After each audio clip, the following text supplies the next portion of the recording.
Hey, I'm Clayton from Statement Homes.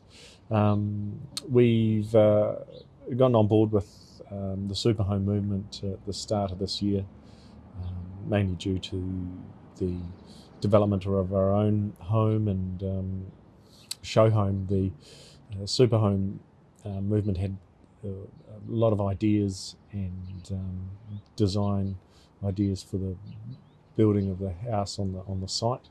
I borrowed a fair few of those, and even went almost down a rabbit hole of other items to include into the house as well, which is slightly experimental, but they seem to work. We've lived in this house now for about a year and noticed the improvements of having a house that has good ventilation. Has been quite surprising on the efficiency and livability of the home with a good air transfer. It's not stuffy, it's not cold, it's not damp. It's been quite good. We've also included other things in the house with 6x2 walls rather than 4x2 walls, to increase the insulation around the perimeter envelope of the building, and also with the slab as well, having insulation around the foundation and throughout. Our main heating source, or our only heating source, is hydronic underfloor heating, and that seems to heat the house quite adequately, without any doubt. My goal was to be in the house in winter in my shorts and singlet, and I achieved that goal over winter. It's been quite nice. We've included solar as well within the build, and that helps the day-to-day running costs of the house. In winter it's not so much, but that's what happens when the sun is only visible for a little time, short periods of time. One of the things I went down the rabbit hole with was a tilt panel at the front of the house, on the north facing side of the house. We get a bit of light pollution and noise pollution from the road out front, but it's also the north facing, so that's where all the sun is. So to block out noise and light, a concrete tilt panel's ideal for that, and it is also good for absorbing the sun's heat. We have a lot of glass on the north facing side of the house, and then in winter the low sun comes straight through and into that tilt panel, and that heats up during the day when the sun is out, and then it releases during the evening that thermal heat. We've also run the hydronic underfloor water pipes through the tilt panel as well, to aid with the heating of the house upstairs, and also to sort of help with the sun's heat as well, to absorb that. Another I think that's sort of talking about all the ideas that Clayton has when building, and certainly the expectations I had as an end user of the house is sort of aligned really well with the super home movement as well, because we thought you're really thinking about solutions before you know the problem in a way. We have the light pollution and the noise, and of course we didn't want to pay high power bills, so as an end user it's like, I really want that to work, so we sort of worked from the end to the beginning. And yeah, the super home movement just kind of has that kind of approach, that solution-based start. So we wanted to be a part of it because it just felt like a good fit for us. Yeah, we didn't like to do the bare minimum. We want to do better than that.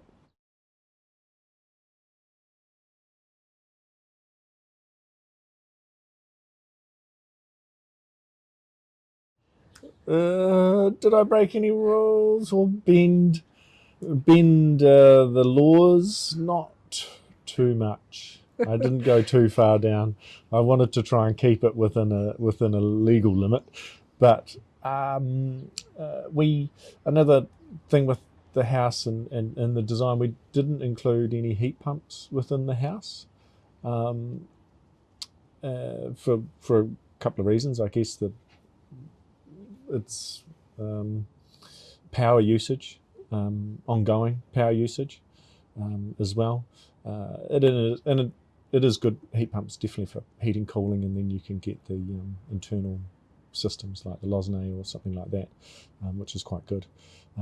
With our ventilation, going back to that, we put in a Brink unit, a heat transfer system, and we found that works quite well. Come cooling the house, I installed during the foundation stage of the excavation some coil underground, about 60 odd metres, and that was buried in about 800 mil underground. And during summer, I opened the manifold into the inlet part of the ventilation unit, and that pulls the air from outside underground to cool it and come back into the house during summer. And it sort of works. I was a little bit surprised. I was like, might shave off 2 or 3 degrees, and yeah, the air is cool. We don't overheat too much upstairs. Overheating in a 2-story house is always going to be a issue.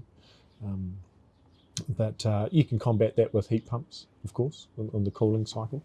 But an ongoing cost again, where the ventilation system is always ticking along, and it's just a manual operation of opening a manifold to bring a cooler air in. And it doesn't blow all around your face. Like as an asthmatic, I don't like all that hot air or cold air blowing down. So it's I found the ventilation just slowly seeping in really good, just for comfort wise, really, and didn't stir up pollen or that's been a real win for me. Mm.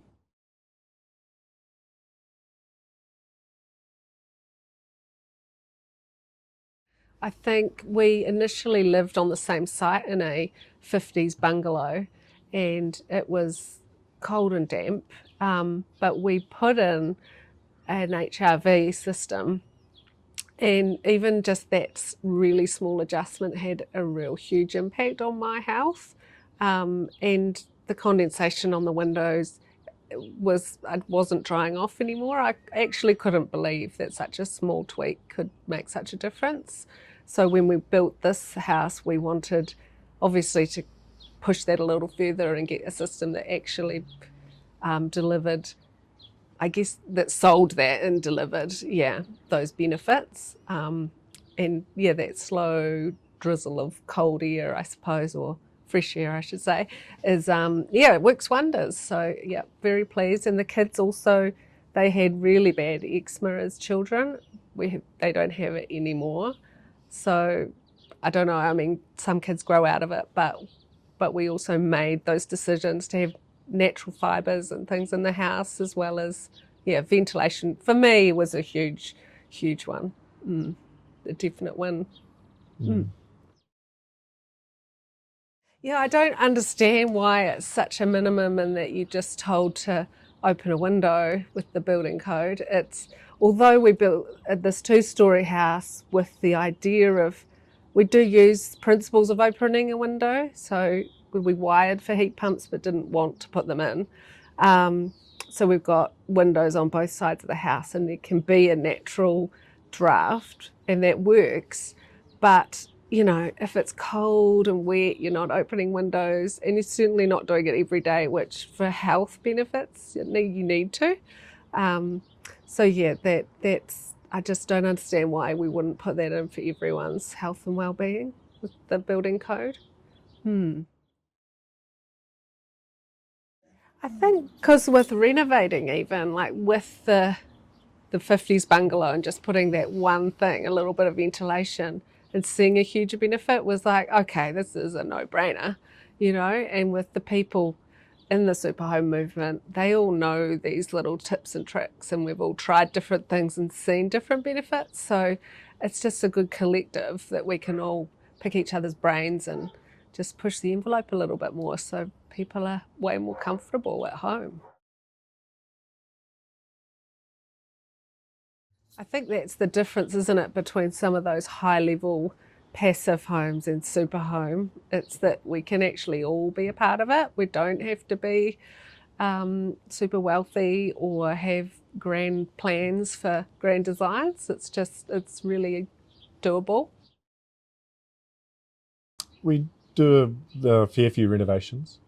I'd like a renovation in the fact that it's you're sort of having to come from the outside and come back into the original structure, and it's always interesting to see what's in there. Hopefully, not too many spiders or anything like that.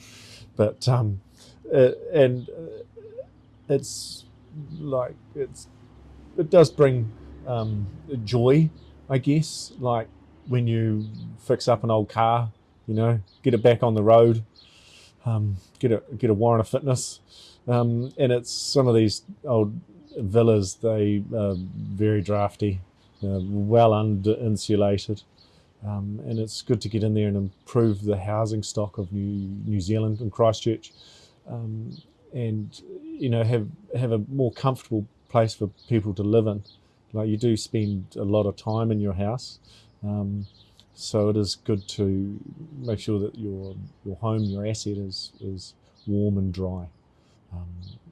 I'd like to go around and seal up as much as you can through the walls, the floor, the roof, the ceiling, anywhere and everywhere. Because if you can stop that air flow, then or prevent it, then it's not going to escape. If it can't come in, it can't come out. And improving the layout of an original home as well. A lot of the time they're sort of almost built back to front, so it's rearranging them in a way that it's a lot more livable for the family, and to assist with the heating and solar as well, like the location and views and everything around your property.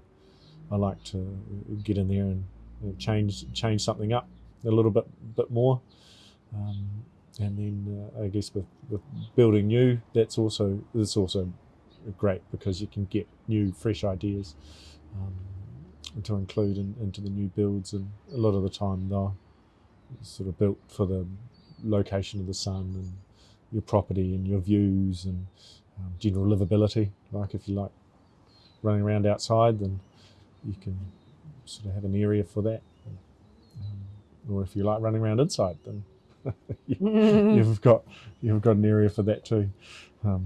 Yeah, it's good. I like all building.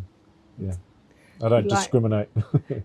You like to people focus as well, like rather than just oh, here's an old villa. Yes, we know it's going to be cold, and yes, it probably needs double glazing and all these things, but if you stop and talk to the person who's going to live in it at the end of the day, it does open up a whole heap more ideas and things. So we kind of like doing that with a homeowner and just finding out first what's their end goal. And look, no one wants to live in a damp, cold, drafty house. We all know that already, but there's just little wins you can get from people just talking and listening. Budget restraints, they're always a part of a build, whether it be a renovation or a new build or anything. Shopping, going to the supermarket.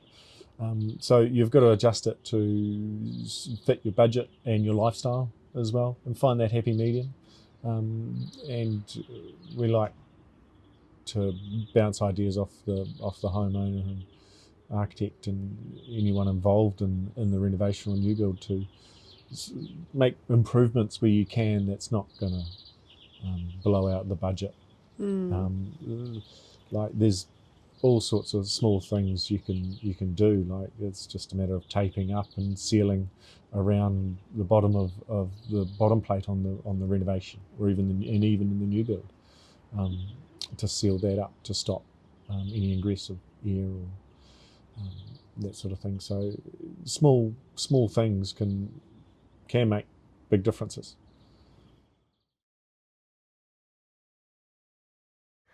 Yeah, did we have mould in the bungalow? It wasn't. In the bathroom we did, I think. Yeah. Yeah, what was it? That old house like? It's a thing of the past. Yeah. I like that that now it's so hard to remember how cold it was, and funnily the kids had reminded me of a few things that they used to do in the bedroom, not wanting to get out of bed because it was freezing, or running to the living room under the heat pump to get dressed. Yeah, just all those things that you forget about, and wiping down the windows. Of course, leaking windows were a nightmare. And it's easy, having got out of that, to forget all those little things that people actually in Christchurch are really still suffering from.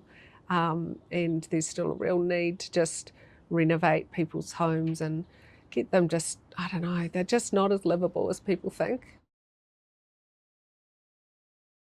Yeah, I was really worried about the overheating, and like we said, we wired for heat pumps in all the upstairs bedrooms because the pitch of the roof didn't allow us to do much up there. And but we just we wired it and we sat with it for a little bit, and it hasn't been a massive problem. And I do credit the ventilation and also the type of window. I'm not sure what it's called.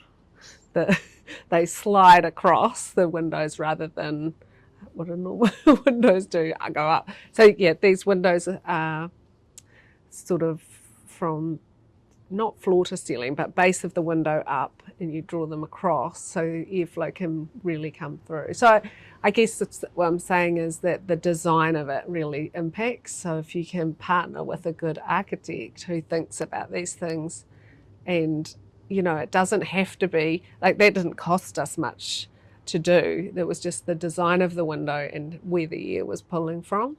So we've got low windows down on the bottom floor that open out to the ground, and then we've got the skylights that funnel it up like a chimney.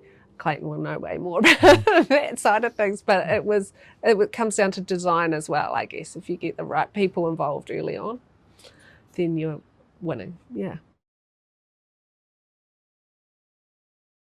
I am interested, though, since joining the super home movement and seeing what the other participants are doing, and just because it's the same ethos, and you sort of got the same end goal, whereas some other suppliers and builders or architects they just don't have the same information, I suppose, or sharing of information that you can get as part of the movement.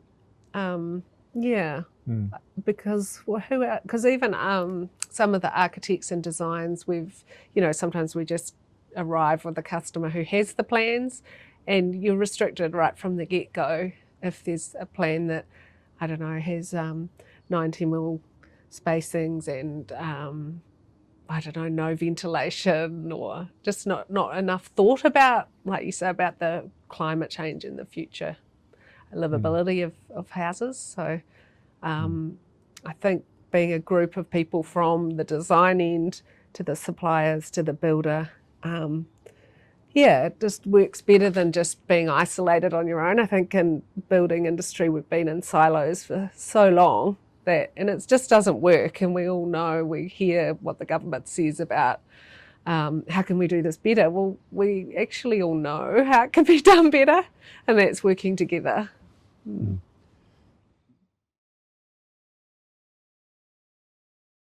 You don't have to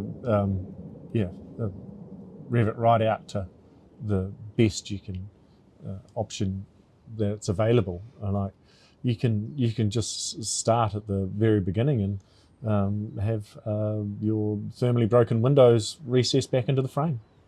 You know, little things like that.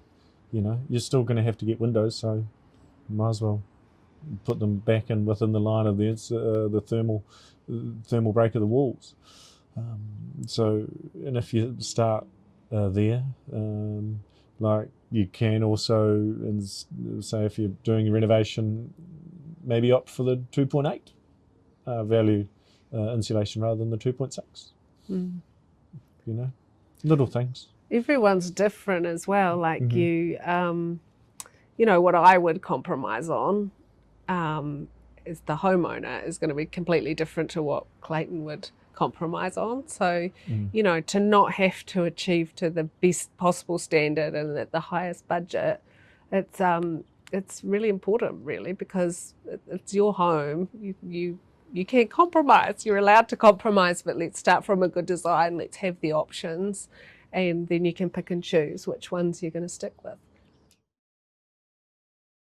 Yeah, It's definitely flexibility, yeah. And just having, not, I don't know, we meet so many people who I just love to do these renovations for because they just so deserve it. And if you can't afford it and there's barriers to doing it, and it's heartbreaking. And there could be, like if we set in the building code with just that slightly higher level, then there becomes that economy of scale, which then is hopefully more achievable for other people to jump on board and be a part of that. And a lot of the clients we see they need an extra bedroom, or their bathroom's too small, or it's damp, or whatever.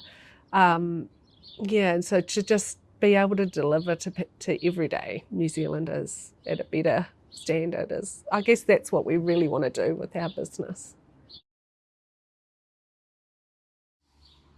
Some cases, yeah, having a larger house for the growing family is a necessity. You know, you do need to sort of push out from the envelope, and to increase your floor area. Also, I think being clever and methodic about the internal design of the house can help a lot too. Like you can rearrange things within the build, especially on a renovation, because you've sort of got a lot more flexibility in just rearranging everything. And you can also do it with new builds, but again, it's like right from the start. It sort of has to be well thought about a lot more. It's good to sort of have a base with the renovation to then work from that foundation that's already there. You know, to improve. I'm just trying to think about what is the biggest thing people do, and I guess that a lot of it does come from, I don't know, my so-and-so friend is a builder or a designer, and they said, let's do this, and they go and get a builder to do it, and they do it, and it's great, but they've missed an opportunity to insulate or, I don't know, put better windows in. And it's just, sometimes it's a nightmare to step into those houses where they've done a little bit here and they've put so much money into it. So you don't want to say, I think we should pull that apart again. And so that's heartbreaking sometimes. I do wish people would seek out the right experts and find out, what should I really be doing with this house? Yeah, it can overspend really quickly when you just start with Joe Bloggs' advice. DIYs Yeah. And full credit to them. You know, I'll come across some impressive work, and some that's not so impressive. But it's with the renovation also. It's very different to a new build. New builds, everything's expected and fair to it to be straight, plumb, and perfect. You know, and that's what we strive for, because you've got that opportunity to do it. Renovations, the majority of the walls aren't straight or plumb, so it's able to work within those boundaries to make it work as best as possible. Like you do have to bend yourself slightly to the fact that it's going to be a lot better than it was, but it depends on how perfect or it can be to, say, a new build sort of thing. Needs to be a bit more information probably to people who are renovating or building, because I think people assume if I build to code, I'm going to get a great new shiny whatever. But they kind of let down a little bit on that front. So if you really want to have the warmth or the cool, or the code may not deliver, and I don't think everyday people necessarily understand all of that. I certainly didn't understand that. I was like, Clayton was wanting to put in extra insulation and all that, and I was looking at the price going, I don't know, I'm not going to see it. But he knew the benefit of putting it in. So for us, it's like he's got that technical knowledge and I've got all the dumb questions that say, hey, well, but why? Yeah, it's important to people to understand why. And people are kind of nervous about asking those questions, I think. We don't get very many direct questions from people that challenge anything of really what we're putting into the house. I don't know if designers get that feedback differently, but yeah, it's kind of like there is that real trust. But if you've got to deal with the right people to get the right outcome. I think from an industry perspective, if we don't ask people why they want things, then we can't give them the information they need to actually get the thing they want. That kind of makes sense. You've got to kind of ask the why before you start. Yeah, and I'm more than happy to ask questions and answer the questions and talk about the process. I'm all about sharing the information, because if you don't tell anyone, then they're not going to know. If you don't talk about things, then you're just going to sit there and assume, I guess. It's good to explain to homeowners and clients and families that are living in their homes about the benefit of doing what they're choosing to do, like to improve their home in any way. It doesn't need to be over the top. It's the smaller things. You're still wanting to rearrange the house or put an extension in your renovation, and you can achieve a better house build from that nowadays than you did, I guess, back in the 50s or 60s or 70s, and when a lot of the renovations, or one of the large chunk of the housing around Christchurch was built. There's still a lot of those houses around. There is still that real budget focus though. People don't want to spend an extra $5,000 or $2,000 or $1,000 on something they can't see or doesn't look really cool, can't show off. And I don't know how you solve that exactly. We deal with cutting back on things early on because they're choosing a cheaper option which isn't as good, and then they'll put in a $3,000 bath upstairs because everyone will see that maybe, I don't know. So there's a real education gap, I think, with how do we educate people that this is really important and you can change out your bath anytime or your shiny tap. Yeah, you can't. It's expensive to rip out all your walls and beef up that insulation than it is to rip out a bath. It is a bit tricky, I guess, to talk to people about those improvements that you can't see. Like, all your walls just get covered up. You spend hours and days and weeks running pipes and all sorts of things throughout your house, and then a lot of spend on that too, and then you cover it all up. It's gone. It's right before the internal linings go on or the exterior cladding is a good time for the clients to come and have a look at where all their expenses are going to, you know. So it gives them sort of peace of mind that when they're sitting in the lounge and enjoying their cup of tea of an evening and being warm, is that, oh, okay, I see where all these things are, sort of every step builds up to that end goal. You have to get on. You have to go on every step, you know, to get to your end goal of having a healthy dry home. Yeah, I like to get the clients in for site meetings regularly, and it shows them where all the expenses going to. You know, it is hard for the clients to sort of justify where all the money's going if they sort of, yeah, like Victoria said, if you can't see it, then it's like, where is it?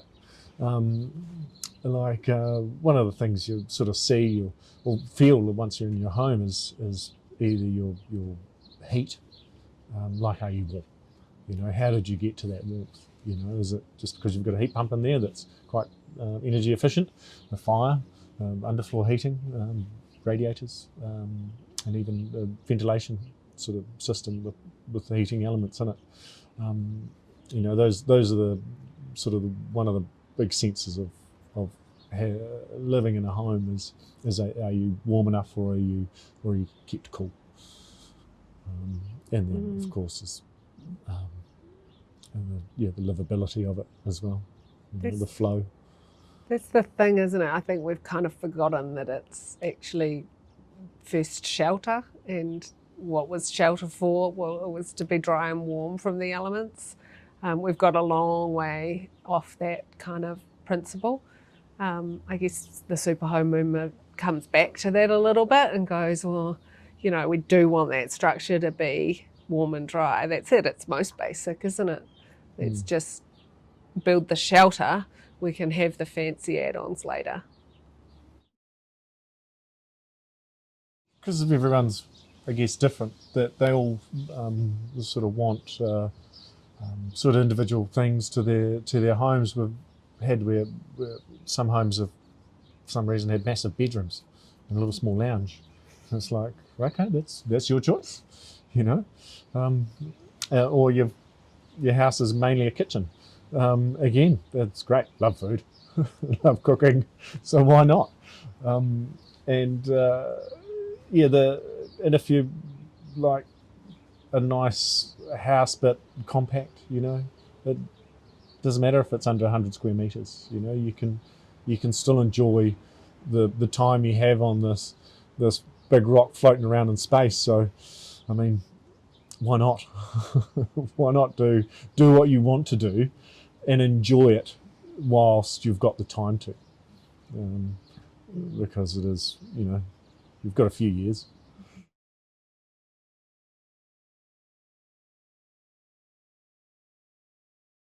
You do spend a huge amount of money on building a house or renovating a house. So, you know, you do just have to think about what is important to me and what is going to be around for longer. And yeah, just think about a few things, because honestly, we overspent on ours, and I don't regret anything that we spent it on, because it was, you know, if I tried to add it in later, I can't.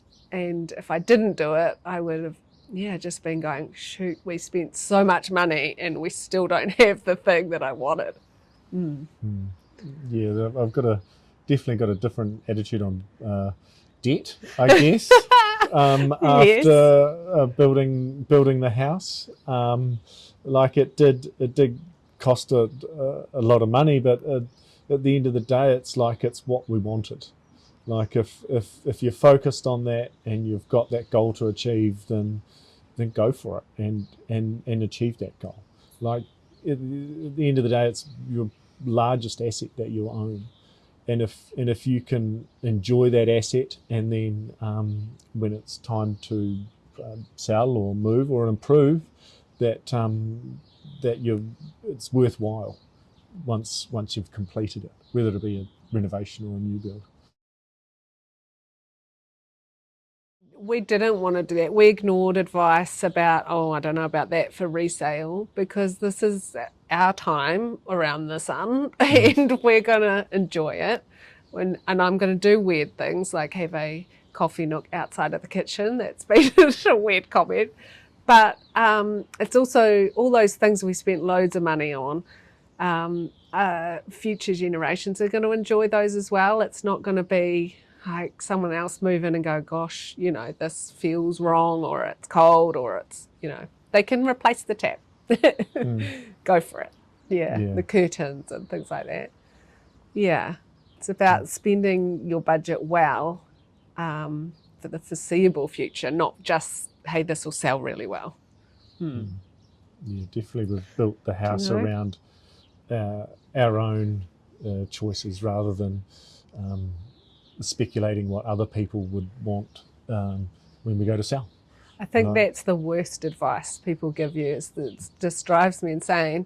Yeah. Oh, you know, you've got to put a bath in because people are going to want a bath, or don't have bright colours because no one will buy it. We're not, that's just drives me crazy, that advice.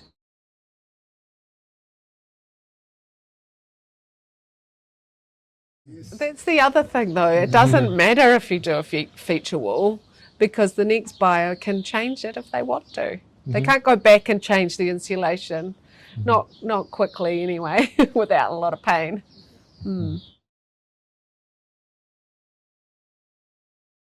They're building to the standard, you know, but at the end of the day, and if it's fast and cheap, then the longevity of these buildings are not going to last. You know, you want to get at least 100 years out of your home in theory. So if you're building things that are almost disposable, then I'd rather build it once. Yeah, I was excited about the super home going on the limb, just because that'll be the differential, won't it? Yes, they look the same. This one's got the same kind of cosmetic features. This one's got all the stuff under the hood, but I can't see it. But now the council are recognising it. So that was exciting to hear and be a part of. Definite win. That's really powerful. And this rain. Let's put an end to that.